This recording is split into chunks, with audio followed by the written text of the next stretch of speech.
టాలీవుడ్ సినీ ఇండస్ట్రీలో young tiger ఎన్టీఆర్‌కి ఏ రేంజ్‌లో ఫ్యాన్ ఫాలోయింగ్ ఉందో ప్రత్యేకంగా చెప్పవలసిన అవసరమే లేదు. ముఖ్యంగా తన సినిమాలతోనే కాదు, ఆపదలో ఉన్న వారిని ఆదుకుంటూ కూడా మరింత పాపులారిటీ అందుకున్నారు. ముఖ్యంగా ఎన్టీఆర్ డాన్స్‌కి, యాక్టింగ్‌కి ఫిదా అయిన సెలబ్రిటీలు కూడా ఉన్నారనడంలో సందేహమే లేదు.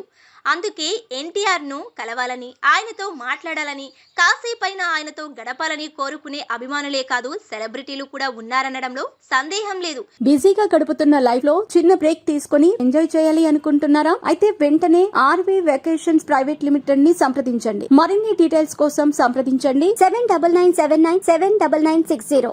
ఇకపోతే ఈ మధ్య కాలంలో అభిమానులు క్యాన్సర్తో పోరాడుతూ ఎన్టీఆర్‌ను కలవాలని, ఆయనతో మాట్లాడాలని పరితపిస్తున్నారు. ఈ క్రమంలోనే గత కొన్ని నెలల క్రితం ఒక అభిమాని ఎన్టీఆర్‌ను చూడాలని, కనీసం ఆయన నటించిన దేవరా సినిమా విడుదలై తాను చూసే వరకైనా తనను బ్రతికించండి అంటూ డాక్టర్లను వేడుకున్న విషయం తెలిసిందే.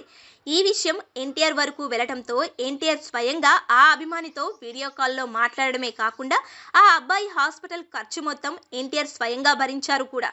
ఇదంతా ఇలా ఉండగా ఇప్పుడు మరో అభిమాని తల్లి తన కూతురు క్యాన్సర్తో బాధపడుతుందని, తన చివరి కోరికను తీర్చండి అంటూ మంత్రి కోమటిరెడ్డి వెంకటరెడ్డికి లేఖలు రాస్తూ తన బాధను వెళ్లబుచ్చుకుంది.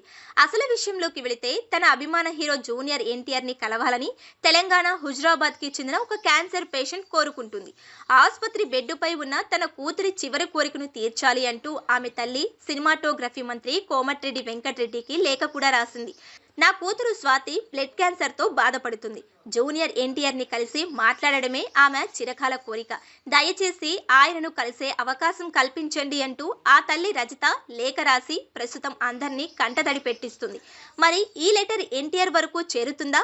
ఆయన ఆ క్యాన్సర్ పేషెంట్ను కలుస్తారా? అది ఇప్పుడు ప్రశ్నార్థకంగా మారింది.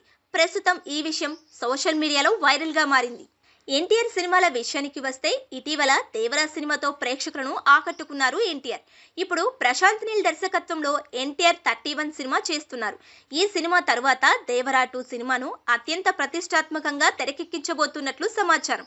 ముఖ్యంగా పుష్ప 2 సినిమాను ఏ రేంజ్ లో అయితే చిత్రీకరించారో అదే రేంజ్ లో దేవరా 2ని కూడా తెరకెక్కించబోతున్నట్లు తెలుస్తుంది. అలాగే బాలీవుడ్ లో హృతిక్ రోషన్ హీరోగా నటిస్తున్న వార్ 2 సినిమాలో ఎన్టీఆర్ విలన్ గా నటిస్తున్నారు. ఇలా ప్రస్తుతం ఒక సినిమా తరువాత మరో సినిమా చేస్తూ మరింత బిజీగా మారిపోయారు ఎన్టీఆర్.